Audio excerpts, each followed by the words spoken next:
안녕하세요. 김현준 목사입니다. 오늘 함께 묵상할 본문 말씀은 역대상 17장 1절로 15절까지의 말씀입니다.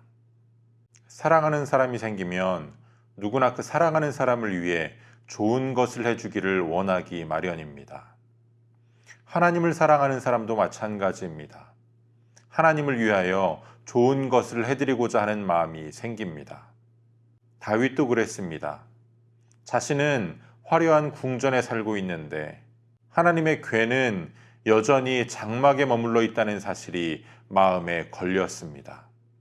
그래서 그는 성전을 짓겠다는 결심을 하지만 하나님은 그것을 거절하십니다. 이것은 단순한 거절이 아니라 은혜보다 앞서려는 인간의 열심을 멈추시고 은혜를 받는 자로 머물게 하시려는 하나님의 선한 의도였습니다. 그래서 하나님은 오늘 본문을 통해서 가장 중요한 구약의 언약 가운데 하나인 다윗 언약을 세우십니다.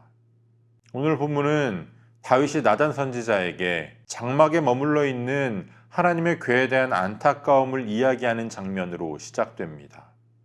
자신이 화려한 왕궁에 사는 것처럼 하나님을 위한 집, 성전을 짓겠다는 마음을 품었던 겁니다. 나단 선지자도 그러한 다윗 왕의 마음을 알았기에 왕의 마음대로 하라 이렇게 이야기합니다. 하지만 두 사람 모두 잊었던 것은 무슨 일을 하든지 하나님의 뜻을 묻는 것이 먼저 되어야 한다라는 것이었습니다. 하나님은 그날 밤 나단 선지자의 꿈을 통하여 다윗에게 내 집을 짓지 말라 이렇게 이야기하라고 말씀하십니다. 다윗은 선한 마음으로 하나님의 집을 짓고자 했습니다. 하지만 그는 하나님에 대해서 온전히 알지는 못했습니다. 물론 이스라엘 백성들을 위하여 하나님께서는 언약궤를 만들게 하셨고 그 위에 하나님의 임재를 나타내셨습니다. 하지만 그곳에 하나님의 임재가 나타난다라고 해서 하나님께서 그곳에만 계신 것은 아니었습니다. 하나님은 어디에나 계신 분이십니다. 하나님은 장소에 제한을 받지 않으십니다. 오늘 우리가 하나님을 위하여 무언가를 하겠다라는 마음, 굉장히 귀한 마음입니다. 하지만 하나님은 이렇게 말씀하시는 겁니다. 내가 너를 위하여 일하겠다.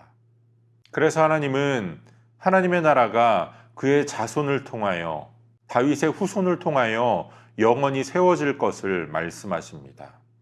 오늘 본문에 주시는 약속은 표면적으로는 솔로몬을 표현하는 것이지만 이것은 동시에 장차 오실 예수 그리스도, 메시아를 향하는 예언이기도 합니다.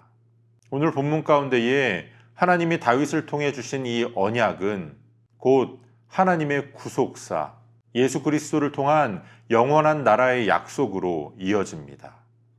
오늘 우리도 다윗처럼 말할 수 있습니다. 하나님, 제가 이것을 하겠습니다. 제가 하나님을 위해서 이런 일을 해내겠습니다. 이러한 열심이 잘못되었다는 것이 아니지만 우리의 열심이 하나님의 은혜를 앞서서는 안 된다는 말입니다. 하나님께서 그 은혜 가운데에 우리를 먼저 세우시겠다라고 말씀하십니다.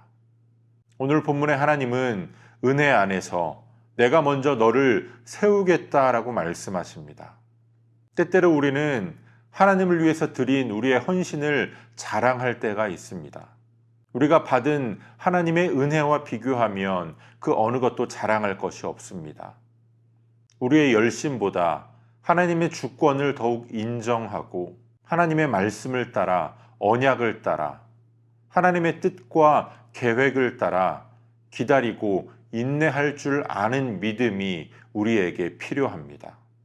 그러한 기다림과 인내 가운데에 하나님께서 다윗에게 약속하시고 그의 집안을 세워가셨던 것처럼 하나님께서 먼저 우리를 세워주시는 그 은혜가 저와 여러분들에게 충만하게 임하기를 주님의 이름으로 축복합니다. 오늘도 우리에게 주시는 본문의 말씀을 몇 차례 더 읽으시면서 여러분에게 개별적으로 깨닫게 하시는 하나님의 말씀을 묵상하시고 각자의 기도로 오늘의 묵상을 마치겠습니다.